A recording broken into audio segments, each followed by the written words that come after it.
বাড়িতে কেউ আছো নাকি? কে? এই ভদ্রকাল আবার কে আসলো?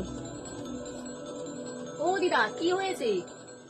আমার খুব ঝোল খিদে পেয়েছে, পেঁয়াজ মুড়ি দিবি? এই সময় তুমি পেঁয়াজ মুড়ি খাবে? এসো, আমাদের বাড়িতে ভাত তরকারি রান্না হচ্ছে, খেয়ে যাবে। এসো। না, আমি ভাত তরকারি খাবো না, আমাকে পেঁয়াজ মুড়ি দে। ও ঠিক আছে, তাহলে তুমি দাঁড়াও, আমি নিয়ে আসছি।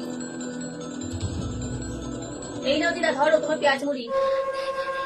বৌমা বৌমা বৌমা, কি হয়েছে মা? কি করছো তুমি? কেন? এ কোনো বুড়ি নয়, এই পেঁয়াজ ভূত ডাইনি, তাড়াতাড়ি আগে দরজাটা বন্ধ করো।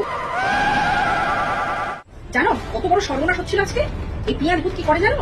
এই পেঁয়াজ খাবে, এই পেঁয়াজের যত রস আছে সব খেয়ে শেষ করবে, আর তার সাথে সাথে যে বাড়ি থেকে এই পেঁয়াজ নেবে সেই বাড়ির কোনো না কোনো এক লোককে তার রক্ত চুষে খেয়ে তাকে মেরে ফেলে দেবে। জানতাম না তো, বড় বাঁচান বেঁচে গেছি।